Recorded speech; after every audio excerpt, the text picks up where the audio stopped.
Hello, everybody. Welcome to Transform the Now. I'm Tucker here with Nate. How you doing, Nate? What's up, my brother? I'm doing great. Good. We're so happy to be with you and that you're giving us a little time to explore the spiritual path. What we're trying here is to learn how to magnify the positive, dissolve the negative through spiritual practices. And we're excited this week to go a little bit deeper into some things. First, let's talk about last week, Nate. You remember we talked about observing attachments, going beyond Maya, this mind creative world that we live, created world that we live in.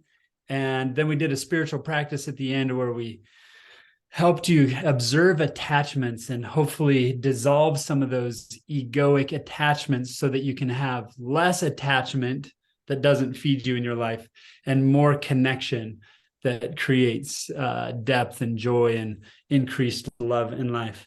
And Nate, I thought that was a fun conversation last week, but I always have fun talking to you about this stuff. So I thought maybe we'd start by talking about like following up with last week. I know I talked to somebody that listened to the podcast. He might be our one listener, but shout What's out to up? Robbie. Let's go, Robbie.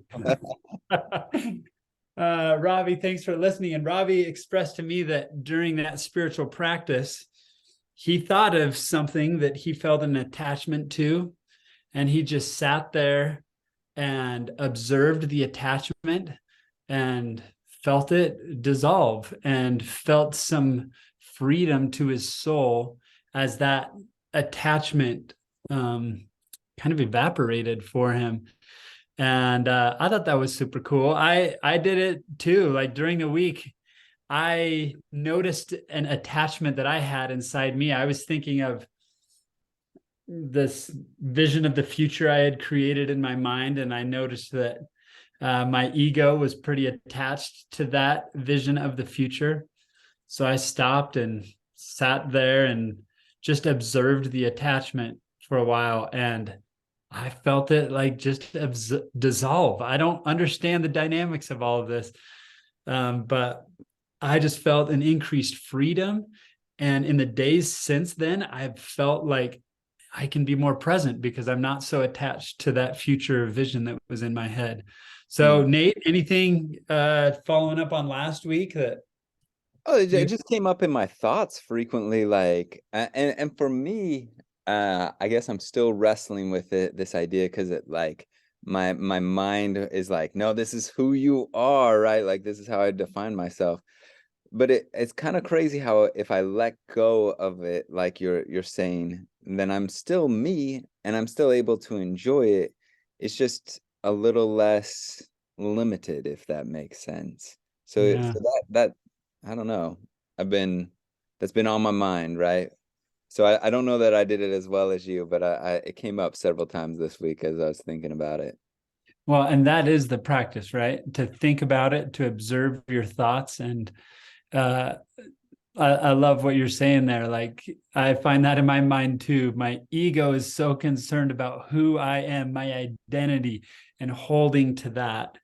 And as you let go of attachment, your identity actually rests in your true self rather than in this self that is made of a bunch of attachments that we've created. And um, so, anyway, thanks for practicing, everybody. I hope that's something that feels like a resource you can go back to. If you want to see that spiritual practice and practice it more, you can go to our website, transformthenow.com, and you'll see the spiritual practice there and attached to episode 3. Can So I say one anyway, more thing on that, Tucker? Sorry to please. overtalk you here, but like I think for me, one of the benefits is that it feels so much less heavy when I'm trying to hang on to everything, and that I constantly have to rebuild this ego through these attachments. There's a certain lightness that I'm beginning to feel when I'm like, I don't have to do that, but I'm naturally still me and I'm naturally still free. And it seems so much more effortless and easy. Now, again, I'm not saying perfection here, but I'm noticing something that I like and I care about what works. And so I like that idea. I like the idea of being me and being free without having to so desperately to hold on to and make sure all these attachments are reinforced, if that makes sense. Mm, absolutely. As you were talking, what came up for me was sometimes in my interactions with other people, I can tell, and they can tell probably from me, what attachments define me in their mind, right? Like they're like, oh, here's Tucker. We got to talk about this thing because that's what he's all about. Mm, Does that make sense? And there's something inside us, I think our true self, that is like, it kind of pushes against that, and like that's actually not me. That's a thing that we talked about once that now has become the entire Tucker. And I know I do that for others too, right? Like my egoic mind, in creating this world and putting everything in boxes, puts people in boxes. And there's something about our true selves that like pushes against those limits, I think, and senses that like, no, I'm bigger than that attachment. I'm bigger than that category. Does that make sense at all? yeah, and even as you're talking about that, that's sounds fun. Like I think our minds get scared. If I let go of this, then what's left? Well, what's left is what you're saying. It's bigger than how you've actually defined it. What if there's actually more, not less? Yeah. And there always is more, right? When we transcend that Yeah. uh, egoic attachment or that box or that limiting thing. And it's amazing. You start to feel connection and something that is beyond description there, that is your true self. So, well, Nate, this week we want to talk about something that is pivotal to spiritual practice and spiritual growth. Without this, I think we're probably pinned down to where we currently are, and it's the practice of letting go. Nate, do you want to just start us off by describing what we mean by letting go as talking about spiritual practice and spirituality? Yeah, I have a couple stories in mind here. A couple weeks ago, we're living out in North Carolina, away from family and stuff like that. And our suburb is so nice that they have a Friendsgiving, and it was delicious sweet potato pie. I'm in the South, like that's my first experience. It was awesome. So talking a little bit more in depth with some of my neighbors, and I'm talking to this wonderful couple, and they were talking about how they can't bring up the Grand Canyon around their kids. And I was like, you can't talk about a national park with your children? What is this? And they went on to tell me a story about how they visited years ago and how one of their kids was messing around and almost slipped, and dad almost slipped, and now it's like this thing. And now whenever the Grand Canyon is brought up, like the child freaks out and everybody is like, well, we can't talk about the Grand Canyon. I was like, that's like a pretty big thing. You can't talk about like a whole section of Southeast America. That seems like a Southwest. I think they moved it to the west, right? yeah, like never drive west now is I think maybe where it gets so limiting. But I think we all have these things where you're like, yeah, you don't bring this topic up around dad, right? Like, or if I see a certain thing, certain emotions start to bubble up in me. And where this came to a head for me personally is a couple of years ago. I was reading a book called The Untethered Soul by Michael Singer. And I know you've read it. I Mhm. highly recommend it. This practice came up there, and I was walking around college campus. I was teaching up there at the time, and I saw somebody, and I don't even know this person, but it triggered this old memory, and suddenly, like, inside of me was honestly just filled with, like, guilt and fear and all these emotions. It was a beautiful spring day, and I'm feeling like trash, and the person I saw had nothing to do with this bad memory or whatever, but is just, like, filling me up, and my initial reaction is to shove it back down, think of something else, and try and like, hey, you're okay, you're okay. But Michael Singer, he suggested this totally different approach to me, and he says, just relax. Start relaxing your body, and then visualize relaxing your heart. I know that that sounds like weird to us modern human beings, like relax your heart. But like I was like, I don't care. I don't want to feel like this anymore, so I'll try it. So I tried to relax my heart and just feel what was going on and let it pass through me and be free. And it felt like fire. It felt like burning. It was like it was painful. It was emotional. But then it was better like really fast. And this is something that had come up like over and over again. Now it came up in different processes, but each time I relaxed and I let it go, it was like a softer echo almost and Mm. was different. And then I've been living for years now where that same sort of pain for that exact thing isn't happening anymore. And it is a little emotional for me, but honestly, one of the most freeing things that has happened in my life. And so I'm a big believer in this idea that instead of trying to fix it or like go back and review all of this and see what I could do different or make plans for the future or any of that. Like I really think there is a simple pattern to relax and open your heart and the spirit, the source, this divine energy is going to let it pure just flow through you and you're going to feel better and more connected and more open. Now, I Mm. don't know if that sounds super different, but, yeah, so but that's been my Yeah. experience, and it's been powerful.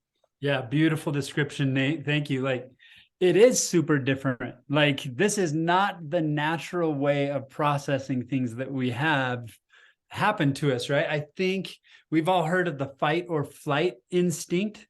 When something painful comes up, we want to fight it, maybe push it back down or escape it, like go binge watch something on Netflix or whatever it is. You just want to get away from this.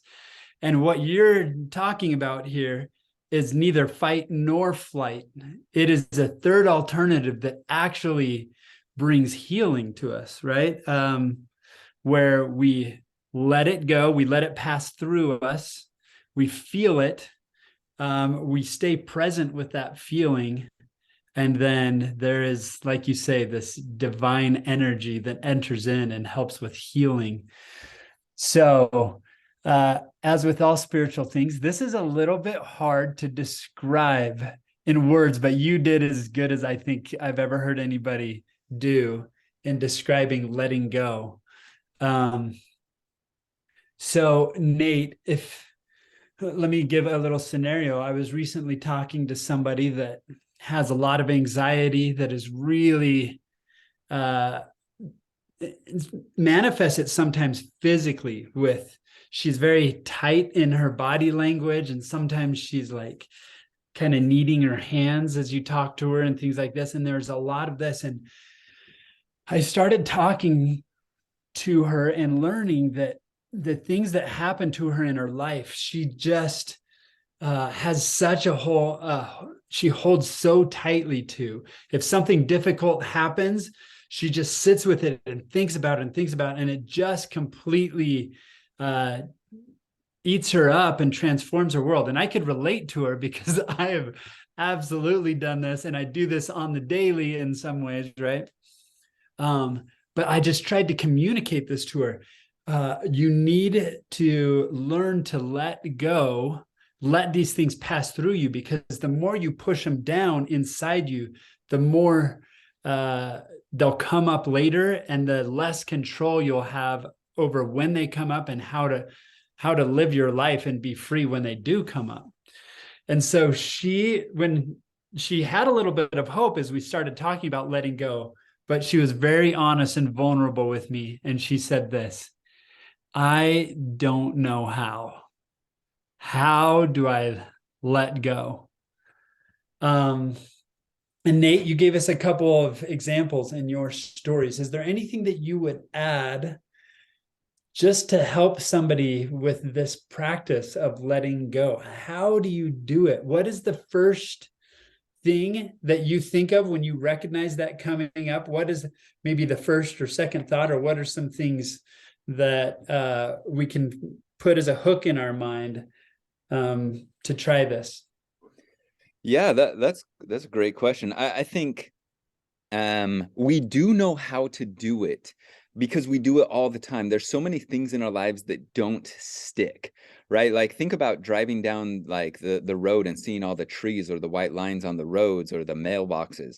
Like none of that really sticks in your mind unless like you're a mail carrier and you don't like the way that mailbox is facing and then you hold on to that.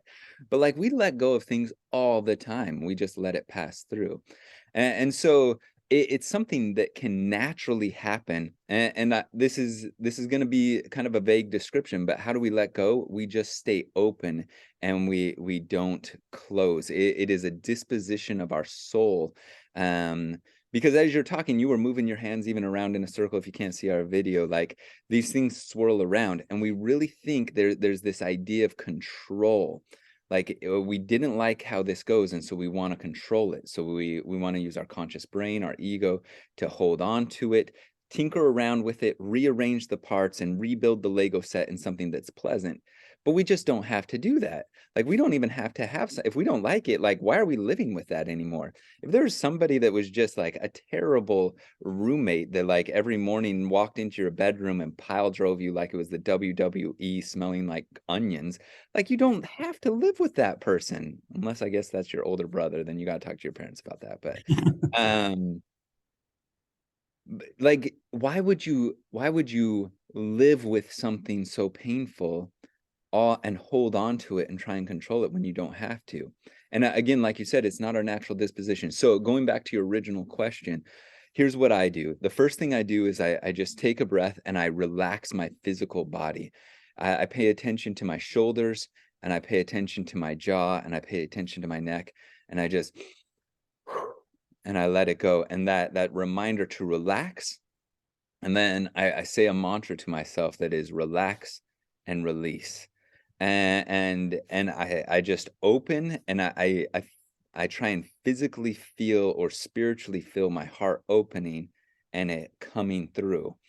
And now, like you said, our initial reaction to this, it's stored with pain. It's painful things that we're trying to avoid or figure out. And so it's going to be painful coming out. But the crazy thing is, you can be free from it if you just let it go. Like you don't have to live with this anymore. And I'm talking even on big things, hard things that you thought like were impossible. Like you really can open up, let it go, let that pain pass through, and be okay. There's a little bit of Stoic philosopher here, like I don't know, like anciently, and especially among the Romans and the Greeks, but the Romans I'm a little bit more familiar with. Like sometimes they would do things purposely uncomfortable so that they would get used to it. Like they would wear strange clothing sometimes in public so that people would look at them strange and their ego would fight against it, but they would just sit in that and let it go, and it dissipates. And the same thing, I think, coming with these inner emotions, if we can sit with it, be open, you'll notice that it passes, and it passes faster than you think, and that purifying power of source and power and light and divinity can come through and purge it, almost like a purging of a sickness, a flu, a virus, a bacteria. Purge it out of your body, and you'll feel well. You'll feel spiritually whole. So a long rambling statement, but I relax my body and I seek to relax my heart and just sit there in that relaxed state and let it pass through. Hmm. What about you, man? Yeah. What's been your experience? Well, my experience first, similar to yours, is just being aware of what's happening. I think that's been key for me. If I'm watching my mind, we talked about in our first or second episode about observing your mind and sitting in that space of the observer or the watcher rather than being pulled into the ego. I think when something comes up, there's a split second and it's quick, right? But you have a moment where you can either choose to like be pulled into the emotion of the moment, or you can stay in that watcher mode, that observer, that witness seat, whatever you want to call it, and just watch what's happening almost from it's not a third person, but from another perspective, right? And in that moment, for me, if I can catch that what my ego wants is to engage and to dive into the emotion and like become angry, upset, and like you said, start to rearrange and try to figure everything out. If I can stay in that observer spot, then the rest of this becomes almost 1,000 times easier, right? So I'll watch the emotion, and then I'll say something like you did to myself. I've got to let this go. I've got to let it pass through. And when I stay in that observer spot, something that normally would like get me really angry and send me into this kind of tailspin can pass through. And it's you're so much better with words than I am, Nate, and I love listening to you describe this. For me, it does feel temporarily maybe more intense, but it's just temporary. It feels like it passes through, and it's a short amount of time where I'm sitting there watching this pain. Oh, I got to let this pass through. But it's almost like you're allowing something that's going to cause long-term pain repeatedly over time to pass through once or maybe twice or three times, right? And it's just going to be gone forever. And so the net gain is huge, even though the short term, it might feel a little intense as you feel it for a moment. But if you're in that watcher mode, pain actually isn't as scary in the watcher mode. In fact, it's just another experience. If you're inside the ego, pain is horrifying and you're doing everything to escape it. But if you're outside that ego, pain is just another human experience, and you can almost watch the pain without being swallowed up in it. Wow, yeah. And I think where you talked about our egos being afraid of pain, that's a real thing. I think so much of our lives is driven by avoiding pain. But if we'll just sit with it a little bit, this is a terrible example, but like it's like you think there's a monster in your closet, but it's really Mike Sullivan, or isn't it Sully on Monsters Inc? But Right. like in your head is this big thing, and there's this moment where it blossoms, but then as it passes through, that dissipates, that wave of, or that crashes, it just can turn into a nadir that it can alleviate, the tide goes out. Yeah. Mm. But we Go go. ahead. Okay. Like, I think that initial blossoming of pain causes us to run away, pack it down, escape it, and so it never passes completely through us. And so it comes up, like you're saying, long-term suffering. You're going to talk about it for the next 40 years, and your kids won't bring it up, right? What were you going to say? I'm sorry that we talked over each other. Oh, not at all. So I think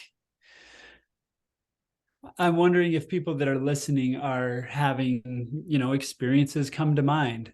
Um, I wonder if we invite everybody to just think for a moment of times when you've had an experience happen, and then that experience kind of takes over your life and defines what you're going to think about and experience for quite a while. So all of your conversations after that go back to that experience. Every time you're in a social setting, you kind of gravitate to talking about that experience with others. And it just kind of takes over life, so that you can't be present. You can't be in the moment. And so for me, I've lived with this for so long and have so many experiences where I just buried it down, but it wasn't really buried. It just kept coming up over and over and over. And since learning this practice of letting go, it's given me so much hope that I can live a freer, more full, joyful life if I just process things.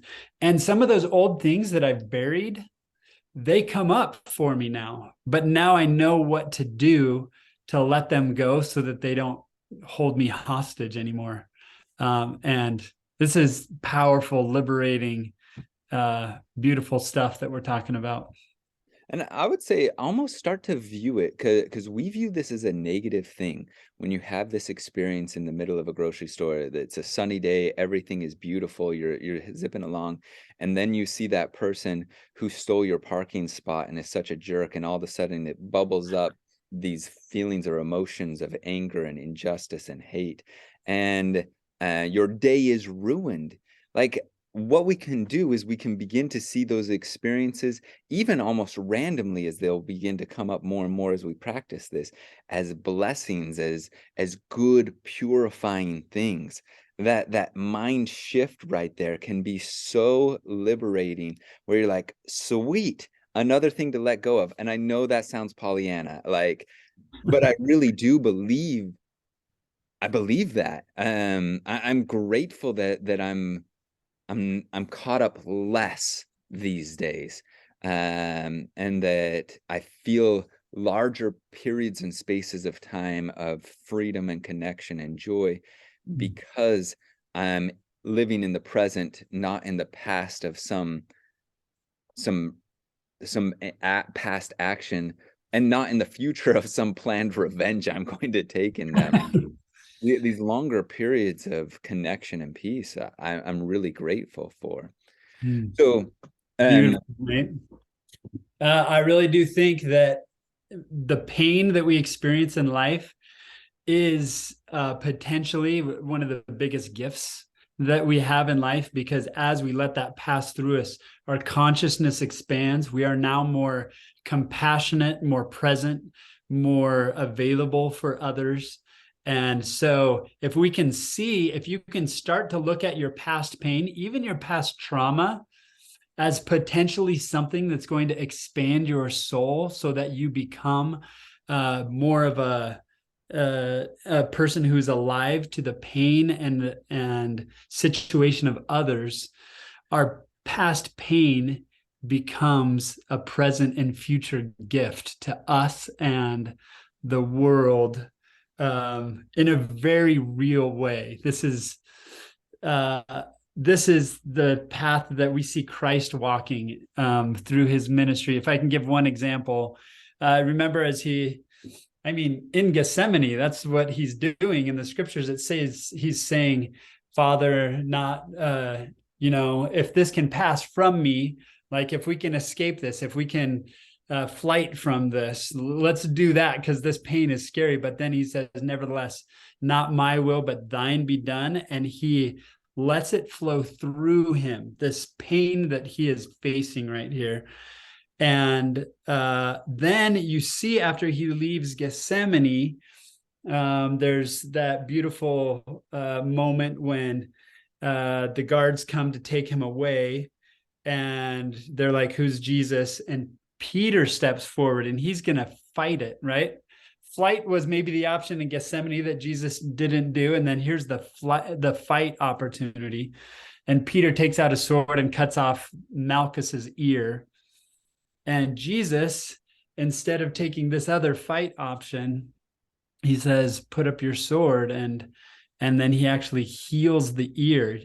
Jesus is present, fully present in the moment for others, when if he was caught up, if he had held on in the fight or flight, he couldn't have been present. But then Jesus, from here on out, we just see him letting the pain flow through him and letting it go, so he's fully present.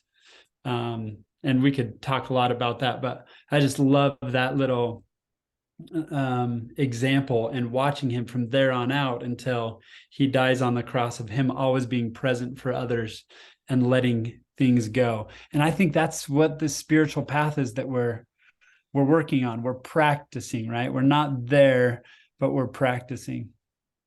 And it can be you can be free.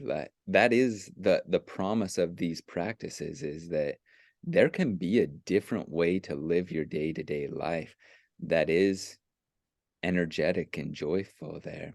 What else do you have to say on this idea of letting go, or do we move on to the practice here? Yeah, let's try the practice. Nate, you want to lead us through a practice on this? Okay. So, and feel free to chime in here. This doesn't have to be just me, but uh, we're just gonna sit for a second, and we're gonna relax our body, relax your shoulders, just relax, and breathe in and see if something comes up. And if it comes up, we just relax our heart more. We don't try and shove it down or anything, and we just let it go. So is it okay to have some quiet time on this podcast here? And Absolutely. so Absolutely. we won't do like 20 minutes, but we'll do a little time here. And so if you'll just join me and breathe in and relax, and then just practice opening your heart and letting whatever's there just pass through and let go. All right, here we go. Ready? Begin.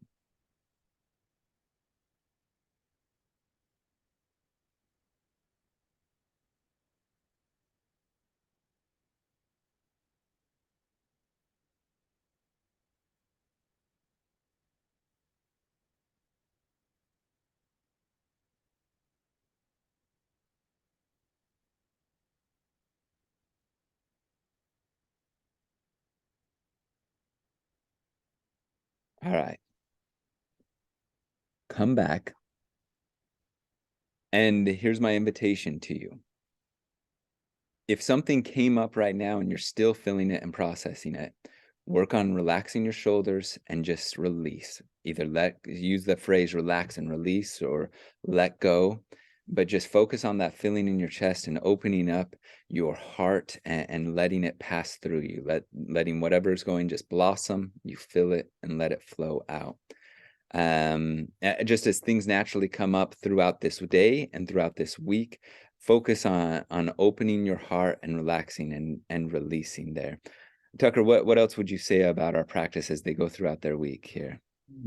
Yeah, I love this, Nate. I think this is something that you don't have to stop what you're doing in order to practice this, right? Like this past week, I had an experience where somebody said something that I felt that moment, and I didn't have to stop. I didn't have to like sit down and meditate, but I just had to stay in that observer space and just watch it pass through, and I could just keep walking throughout my day, and then it was gone. And I honestly can't even remember what the person said now. It's just not even a memory for me, other than the beautiful experience of it passing through. So we're excited to throw this practice out there and let you all try it and see what happens. What will happen as we learn to do this is you won't be as reactive to life. Like your life situation and the things that are going on around you doesn't get to run your life anymore. You get to live your life. Life doesn't live you now. Does that Let's make sense? go. Freedom. It is an absolute burst of incredible freedom and liberation. Life gets to go the path that you choose now, rather than if something happens, you know what's going to happen because you're going to get eaten up by the anger or the grudge holding or processing. You just get freedom, and it's a beautiful, beautiful way to live. Wonderful. And let me just give you one more thought on this as you seek to let go. You're not going to have to let go of everything you've stored inside one by one. You just kind of stay open, and it will naturally purge. Just as you don't have to think about letting go of every germ in your body when you're sick, it's just going to happen, and you just let this flow naturally and trust that that this power is going to flow through you, that God and spirit and divinity is going to just, it's going to do its work. It's able to do its work, and if you'll just be open to it, it will happen. Yeah, beautiful. Thanks so much, Nate. And in all of these spiritual practices, we're always using the phrase spiritual practice. The reason why we say that is because this really is something that you learn by experience, by practicing it. You could study this academically for the rest of your life, and without actually experiencing it, never really learn and reap the benefits of it. So we just invite anybody listening to just practice and see what happens on the other side of letting go of that pain, and watch what happens to life and your ability to transform the now into something more beautiful than it could be otherwise. So thanks, Nate. So great to be with you. Really appreciate you sharing your experiences, being vulnerable, and helping us learn so that we can transform and go on this journey to a deeper, happier life. Okay, see you guys.